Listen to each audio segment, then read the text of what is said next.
What's up, y'all? Welcome into the warm-up show here on Grind City Media. I'm Whitaker. He's Michael Wallace. It's a Friday night. It's HBCU night here at FedEx Forum. We're getting you ready for tonight's game between the Memphis Grizzlies and the Dallas Mavericks. The Grizzlies coming into tonight 3-6, coming off a loss on Wednesday night against the Houston Rockets, 124-109. Cam Spencer led the Grizzlies, 19 points off the bench. John Moran had 17, Santi 16, also off the bench. Grizz got the #1 bench in the NBA in terms of scoring. This Dallas Mavericks team has been scuffling a little bit, 2-6. Historically bad offense, the worst in the NBA this season, worst offensive rating. They're trying to figure some things out. Just moved D'Angelo Russell into the starting lineup in place of Klay Thompson, and coming off a 101-99 loss to the New Orleans Pelicans. Ooh.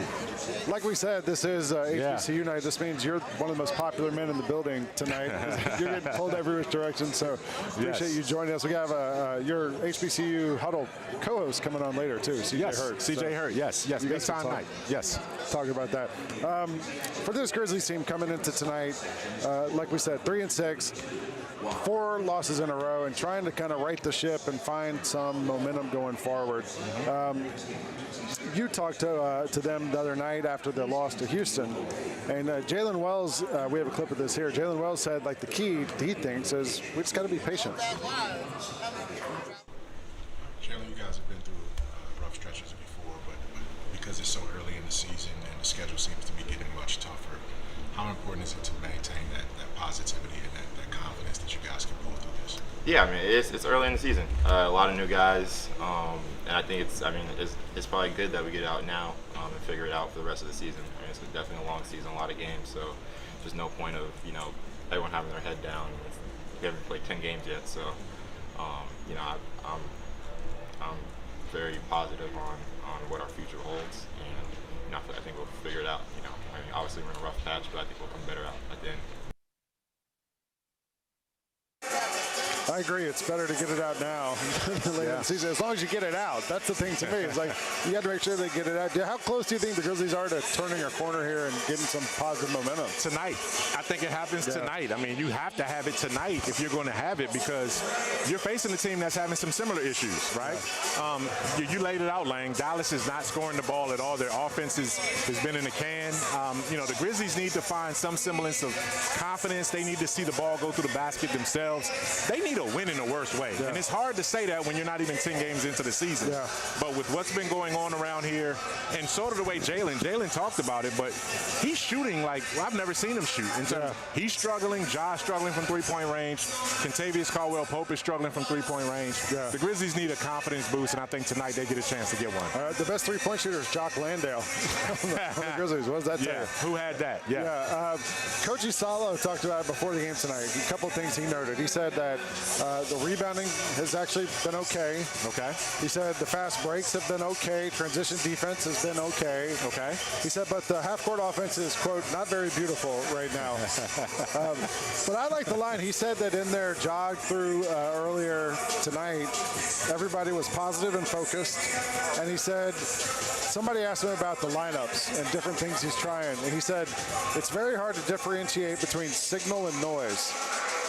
I don't get that. I don't understand. He was saying, like, it's a small sample size with some of these lineups. You look at them and, like, somebody asked about a specific lineup, and he was like, well, they've played 18 minutes together or something. You know what I mean? Right. He was like, he goes, you have to have your best lineups out there, but it's also based on what the other team has out there, and it's based on lots of other things too. There's a lot going on, and I think everyone's trying to fix it, and I don't know how they fix it. I think you can't get too scientific with this, though, because at what point is the sample size big enough for you to say, this is working or this isn't? Sometimes you got to make those decisions in real time, right? We know that Cedric Coward is a producer, no matter what lineup he's in, right? You're making a choice now whether to start him or continue to bring him off the bench. If you're saying you want to bring him off the bench because that bench has been good and consistent as one of the top scoring benches in the league, the top scoring, then you leave him there. But there are some elements to this right now where I don't need the scientific methods and the analytics and all of these things.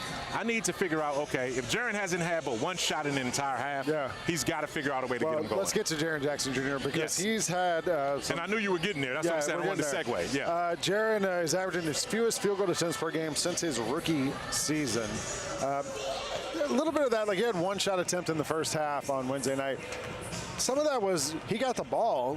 He just either got knocked away or fouled or whatever. Like he just wasn't getting the shots up. But part of it also is that, like somebody posted a clip on Twitter of him last season. And he's just being used in different ways. And I think part of that, he's walking off the court right now over there shaking hands with some of the fans. Part of that is, like, how do they best utilize Jaren in this lineup? Because he doesn't have a big next to him right now, really. Not a traditional Zach Edey type big. Yeah. So if he's one of your best on-ball creators, which he is, and he's kind of better on the perimeter instead of with his back to the basket, what do they do with they have him and Ja at the same time out there? Like, I don't know. There's a lot of moving parts with Jaren, and how do you get the best out of him? It starts with Jaren, though. Jaren's got to say, okay, don't try to be something that I've always been. If I need to be something different in year 8, then let me be something different in year 8. Like at a certain point, you have to be desperate with, I need to fix this. Nobody's going to serve this up on a silver platter. You know that you haven't been effective. You know that you haven't been aggressive. You know that, listen, there is under no circumstances does Jaren Jackson Jr. have one field goal attempt in an entire half. The ball's knocked away. Okay, post somebody up. Get to the, if you're not going to have but one field goal attempt, you better have 12 free throw attempts. Something has to give, and that has to be on Jaren to dictate, and he doesn't have to wait for Isalo. Jaren's been here long enough. Is that his dad who just walked in? No. Thought it was. The other thing with Jaren is wearing a Dallas Mavericks hat. Well, I don't know.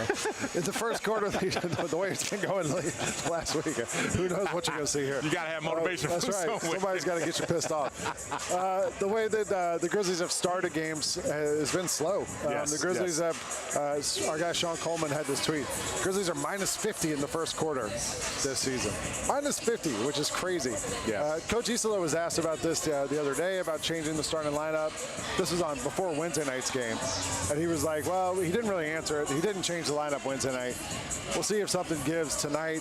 But they've been actually a lot better in the second half of games, and I don't know how you get that second half action to translate to the first half. Well, the thing about that number, I mean, it can also be misleading too, because the first quarter is encompassing of everybody. He's playing 11 guys or 10 guys in the first quarter.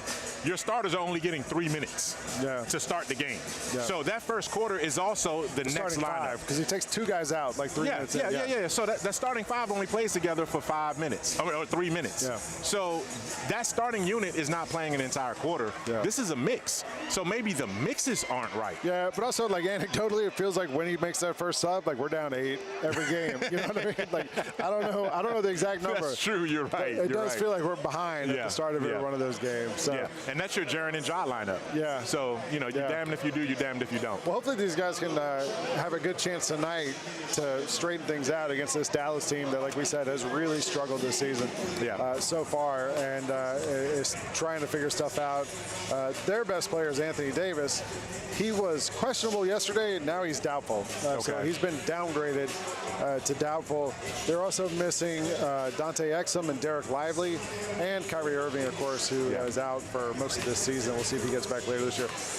The Grizzlies are still the same 4 guys. Brandon Clark, Zach Edey, Ty Jerome, Scottie Pippen Jr. are all out. Everyone else is available, and we'll see with Zach Edey. He's still getting closer to getting back. They didn't re-sign Charles Bassey, who had been like his main sparring partner, so you would assume that means maybe you don't need him around that much longer. Maybe that means Zach Edey is around the corner. Is trending towards coming back. He had another practice day with the Hustle, so that's 3 days of practices this week with the Memphis Hustle, who have their season opener tomorrow, Saturday, right? So they'll be opening the season.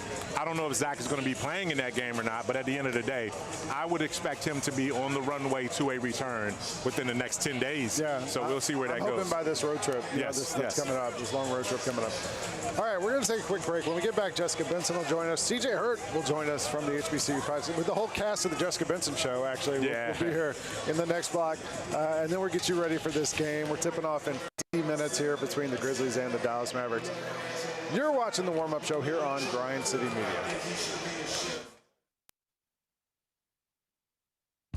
Nate Bargatze. Look, I say a lot of dumb stuff. I try to keep it in front of large groups. Seems to go better that way. Big Dumb Eyes World Tour. When you say something dumb one-on-one, it's a lot for that person. I'll say it, that I can just feel that they feel the weight of my life on their shoulders. Tickets and info at NateBargatze.com. Don't miss the Big Dumb Eyes World Tour. Nate Bargatze. Grizz Nation, don't foul out on dinner plans. Hit Sticks Express in downtown Memphis instead. Fresh hibachi, steak, shrimp, sushi tacos, and yes, our legendary sake slushy to keep things cool. Order online with code STIX901, STIX901, and knock 10% off your tab. It's the perfect pick and roll for game night. Sticks Express, fast, fresh, always a slam dunk. And hey, come see us at our Collierville location too. Catch us if you can at Southland Casino Hotel and win your share of up to $1.8 million in free play and prizes. Join us for drawings every Saturday in May, June, and July. Each month, over 900 winners will take home free play or drive off in a new car or motorcycle. Be there for all 6 grand finale drawings and try to catch us if you can, only at Southland Casino Hotel. Must be 21 up. Play responsibly. For help quitting, call 800-522-4700.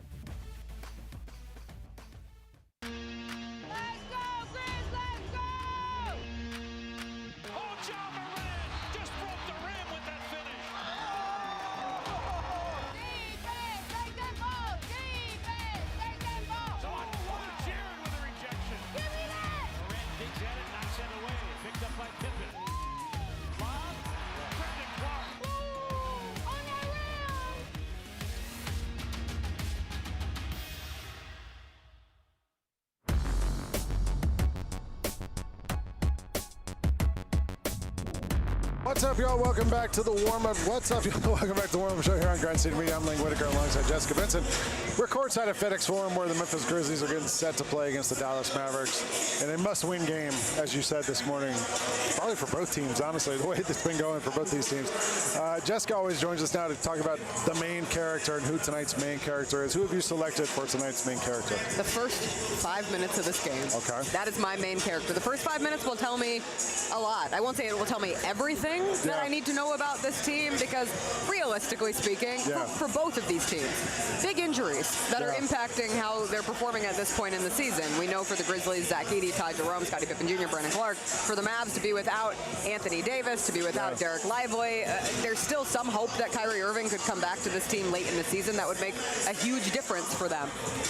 All that said, you have to show some fight in the first 5 minutes of this game. And from an energy standpoint, from a changes standpoint, that is something that has plagued this team in the last few games on this 4-game losing streak, frankly, of getting into not insurmountable holes, but big enough deficits that they are not at a point right now where they are comfortable enough, if the offense is not flowing well enough, that you can come back in these games. So set the tone early and make the Mavs play your matchup. Mike pointed out just in the first segment we were talking about these slow starts, and Mike pointed out, you know, it's a little bit of a misnomer to be like that minus 50 number in the first quarter because the starting five plays like 3 minutes. And then he makes substitutions.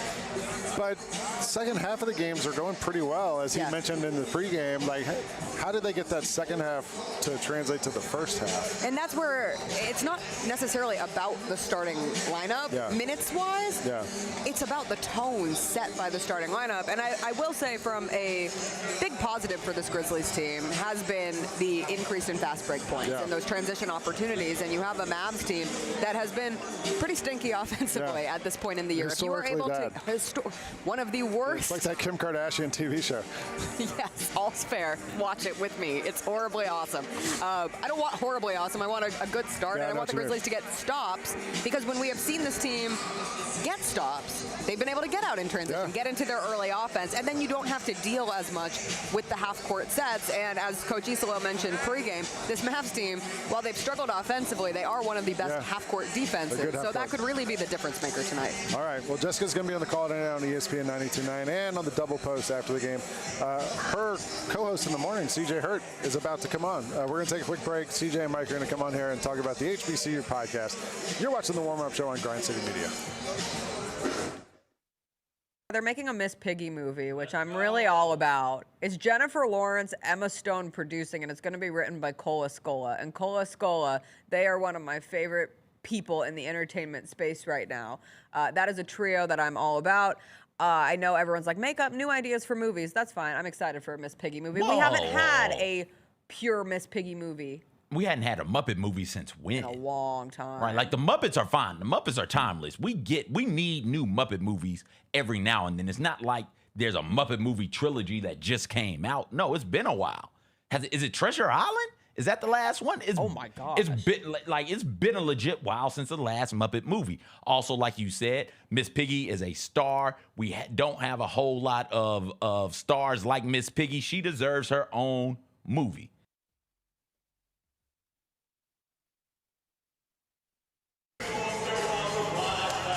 Welcome back to the warm-up show. I'm Michael Wallace. I'm sitting in Lang's seat now. I moved over one seat to my right to make room for my brother from the HBCU Huddle podcast, CJ Hurt. You also know him from the Jessica Benson show with CJ Hurt daily, every weekday morning starting at 8 a.m. CJ, HBCU Night 2025, again, sponsored by Pinnacle Financial Partners. Just in terms of the growth that you've seen from what we do and how we commit as an organization to HBCU awareness and specifically HBCU Night, what have you seen over the years since you've been with us in Memphis? Listen, man, it's awesome. It's awesome, and every time I come out here, I leave impressed on HBCU Night. I love seeing all of the HBCU alum rocking their gear. Tennessee State just walked by. I was like, shout out Tennessee State. They went crazy. You know, I fully expect to get some phone calls tonight like, oh, wait, Skeegee, come here. Let's take a picture, right? I remember the first HBCU night walking around doing stuff. Chris Vernon shot me a message. He's like, hey, are you still here? It's like, yeah. He's like, yo, I got a buddy who graduated from Tuskegee. Yeah. She wants to meet you. It's like, oh, my gosh, here in Memphis? I didn't know we was here in Memphis. I should have known. I didn't know we was here, man. It's great getting to catch up with old alumni and friends during HBCU night. This feels like, because, you know, HBCU, if you go to any of them, it's a family type feel. It's a network. It's a network of people and resources that you can pull from, and getting to interact with them on this night, them being the alumni groups and current students, is always so much fun, Mike. We just talked about, I hosted a panel discussion called Combos on the Calf, or Combos at the Calf, which we focused our discussion on the need for more black males to embrace HBCUs and being on college campuses. There certainly are multiple ways where men can, make themselves career and long-term careers and have long-term careers. But going through the HBCU route is definitely important. You went to Tuskegee. You just mentioned that. I'm a Grambling State University alum. What is going to Tuskegee and going to an HBCU meant to you and has done for you in terms of your outlook? I say Tuskegee taught me several P's: patience, persistence, and perseverance, right? Okay. Like, that's what you need in life. In addition to... Give me those P's one more time. Patience, persistence, perseverance. Okay. That's all from dealing with the bursar and the registrar, Mike. You know how we do, baby. You know how it go. But no, man, 2 + 2 is going to be 4 no matter where you go. Yeah. So the education is going to be what the education is. It's not going to change because you're at this school or that school. So what are you going to school for? Where I chose the HBCU because of the cultural significance, because of the cultural impact, and because I wanted to make a difference in my community. And the best way for me, in my opinion, to do that was to be around people who could educate me. And I know they could educate me because they educated generations of people just like me. And that matters so much. Tuskegee has a rich history. I don't got to go through it. Y'all know about the Commodores. They know about Tom Joyner, Mike. They know about those airmen from Tuskegee, man. Booker T. Washington. Booker T. Washington wanted Tuskegee so bad, he graduated from Hampton and said, no, this ain't it. And Mike, he walked down to Tuskegee, man. He walked to Alabama, baby. He certainly did. And before I get you out of here, man, I want to give a shout out because the Memphis Grizzlies have an HBCU alum on their coaching staff, Penny Collins, right? Penny Collins is an assistant coach with the Memphis Grizzlies, played and attended Tennessee State, was the head coach at Tennessee State before he came back this way. Get you out of here on this, man. Give a plug to our HBCU huddle and where people can find us and how fun it is to do this every single week. Man, Ronnie, Mike, myself, and Kyra. It's a great show, y'all. Check it out on YouTube, Grind City Media on the YouTube. Get it on Spotify, iTunes, wherever you get your podcast platforms. Download the Grind City Media app. We drop on Thursdays. It's great. All your HBCU sports, news, and culture right there in one spot. And we got a great episode this week, so go check it out right now. And our Pick 6 this week, CJ got us going on 6 favorite Thanksgiving and holiday desserts. How we do it. So go check that out, right? When we come back for the warm-up show, we'll take a trip around the league and get you caught up on all of the top storylines. It's the warm-up show.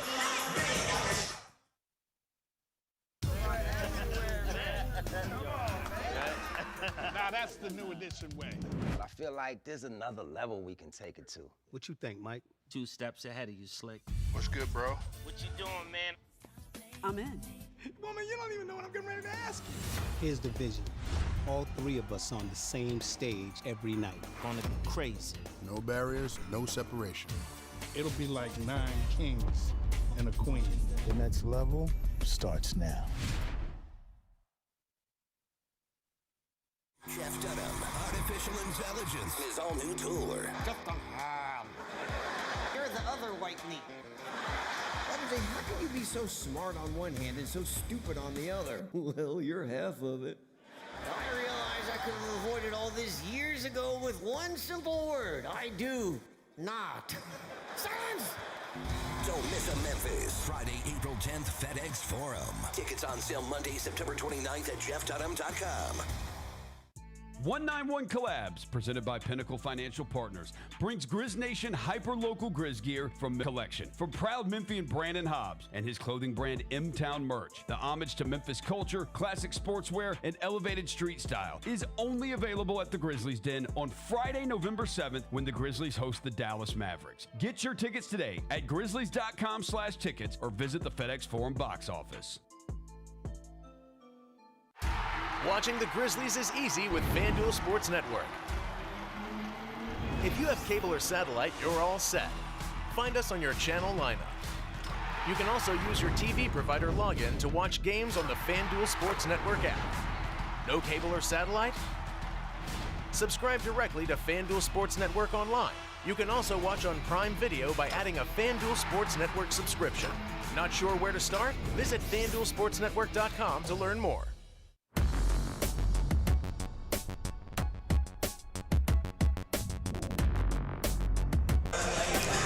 What's up, y'all? Welcome back to the warm-up show here on Grind City Media. I'm Lane Whitaker. He's Michael Wallace. It is Friday night, and we are in downtown Memphis getting you ready for tonight's game between the Memphis Grizzlies and the Dallas Mavericks. It's HBCU night here at FedEx Forum. Mike and CJ just took you through the HBCU podcast. Make sure you guys subscribe, like, all that. I don't know whatever we're supposed to do. Appreciate it. On those podcasts. They didn't take us off the air, so I guess CJ didn't get anything too crazy while I was away. Nah, he didn't take off his shirt or do anything vulgar, so good. All right. It was early, though. It was early. You never know with CJ Hurt. All right. We got a couple things we're going to get into, like we always do at this time when we go around the NBA. Mike, I don't know if you saw, Donovan Mitchell scored 46 points against the Sixers the other night. And he said it was because he got inspired from a kid playing 2K against him. I guess the kid knew it was Donovan Mitchell. He said, the kid pissed me off today. I was playing 2K. He called me washed up and a bunch of things, but I love it. He said he ain't seen a highlight from me in a minute. I told him, all right, we'll see. This game was for that kid or grown man. Well, number one, that means that you wouldn't have had Donovan Mitchell on your 2K team here, right? Definitely not. He wouldn't have made it. He wouldn't have been able to make the cut for those guys. That's fun, though, man. Listen, I don't play the video games to that degree, and it shouldn't take that kind of motivation to get one of the highest paid players to get out here and play. True. But having said that, it's good marketing for both the NBA, NBA 2K, and it's fun. It shows engagement, and that's what these stars need to do. Engage more with these fans and have fun with it. I heard that one of the Grizzlies players, I'm not going to name names, I heard he's gotten really into 2K like the last month. Are you spanking him? Are you spanking him? I'm not playing. I'm not good at 2K. I'm just a coach. I'm like, do you think Greg Popovich is good at basketball? That's what I always say. When people say, like, are you good at 2K? I'm like, no. Like, you don't have to be good at it. Just have to know what you're doing. And my thing is I get the right people in the right place. You put them in the right position. There you go. So that's what I try to do. There's a podcast for everything. We talked about the HBCU podcast. There's a podcast for every little thing. There's a new podcast. I saw this today on Twitter. It only features redheaded athletes. So the first episode debuted today with Kevin Herter. Okay. And it got me thinking, like, who else could be on this podcast? Is it hosted by redheaded guys? Yeah, one redheaded guy is the host. And then he's in. Guest is a redheaded athlete. Guys. Okay. All ginger guys. Okay. Yeah. Dante DiVincenzo. Yeah. Kevin Herter. Andy Dalton. Yeah. So far, there's 2. R.I.P. Bill Walton. He could have been like the co-host on this thing. That's not going to last too much longer. Matt Bonner is going to be on there. Yeah, like it feels like. I guess maybe so. Maybe so. I don't know. But that means that's discriminating though, because there ain't going to be no brothers on there. Well, Blake Griffin. Yeah, that's a half brother. Yeah, half brother. Yeah, half brother. Taylor Griffin had the real red hair. Yeah. They're not going to go full black, though, right? I don't know. I don't know who else you're going to get. It feels like you're limiting yourself a lot. If you are. You are. That's funny. That's funny. We got the cool court. I should start a ball-headed podcast. That would be way more, like, you'd have way more options. Absolutely. You can get Michael Jordan on there. Like, you can get lots of big names on there. Absolutely.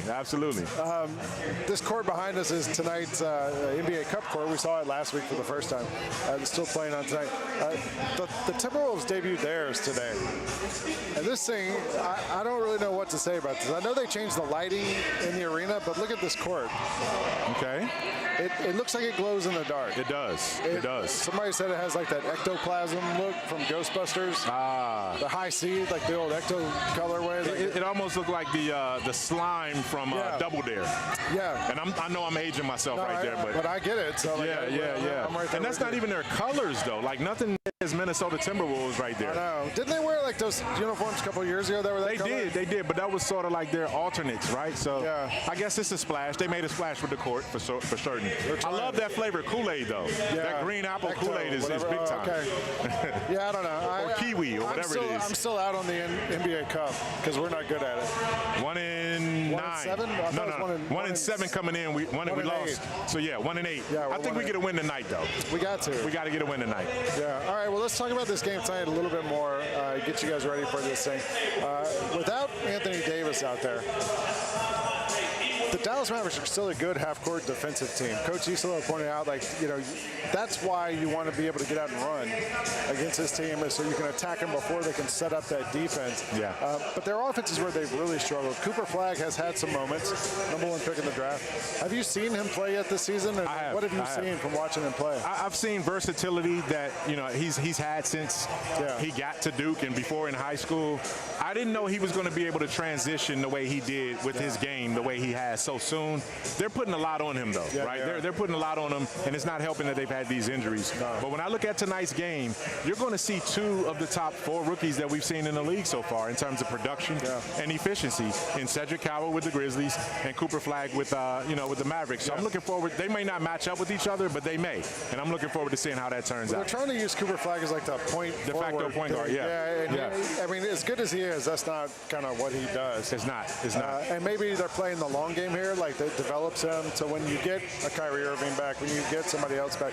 They've already had to sit Klay Thompson and get a ball handler in there with D'Angelo Russell. Right. Not an ideal ball handler to have in there.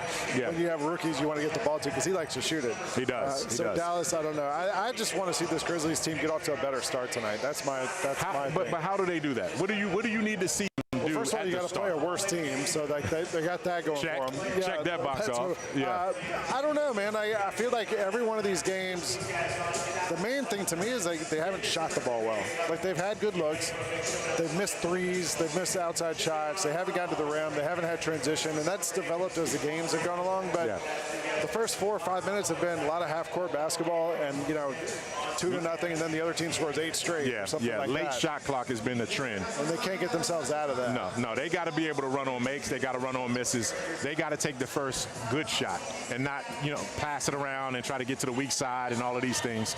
Make it as easy as possible. Make scoring easy. It doesn't have to be as hard as the Grizzlies are making it sometimes. And I think that's going to be key. Yeah, well, we'll see what happens tonight. We'll see if the Grizzlies are able to get back off the winning, get back on the winning train and get off this schneid they've been on. The game tonight is on FanDuel Sports Network. You can flip over there now for the pregame show with Fish, Pete, Verno, and Brevin. They'll be on the call tonight on the actual game. You can also flip over to ESPN 92.9 with Jessica, Eric Hasseltine, Elliot Perry, and Bennett Doyle. And then post-game, you can flip over to That's a lot of flipping. That's a lot of flipping. I've done some flipping in the last week. After the game, you can flip over to Grind City Media for the double post with Jess, with John Roser, and Bennett Doyle. And I'll call in and give them a hard time, too. Our next game is on Sunday, back here against the mighty Oklahoma City Thunder, which they finally lost the game. Finally lost the game, so they're rolling right now. So we'll see what we can do against them on Sunday. So we'll see you down here. We'll see you on the airwaves. We'll see you somewhere. He's Michael Wallace. I'm Lane Whitaker. Thanks for watching the warm-up show here on Grind City Media.